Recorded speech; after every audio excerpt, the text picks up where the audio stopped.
In today's video, I'm going to teach you how to use Grok AI.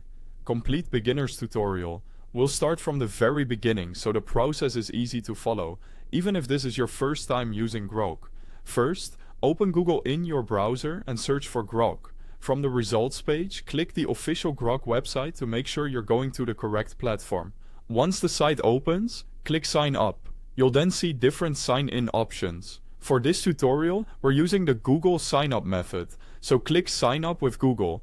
After that, a loading screen may appear for a moment, and then your Google account selection page should open.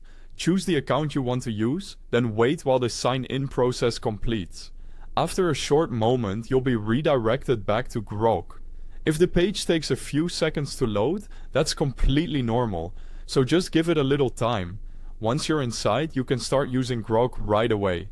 Click into the prompt box and type your prompt or question. Before sending it, you may notice different model or response options such as fast, auto, expert, and possibly others depending on your account.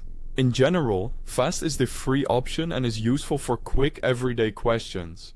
Auto usually lets the system choose an appropriate mode for you, while expert is more suited for deeper or more advanced responses.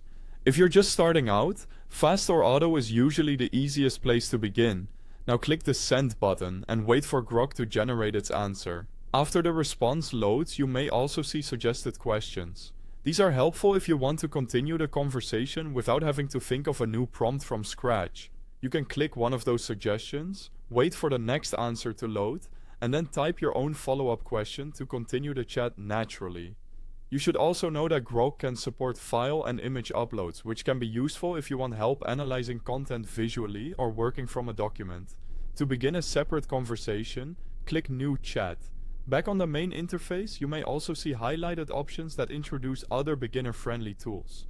One of those is Search. When you click Search, Grok can look up a topic and load related information for you, which is especially useful when you want more current or targeted results.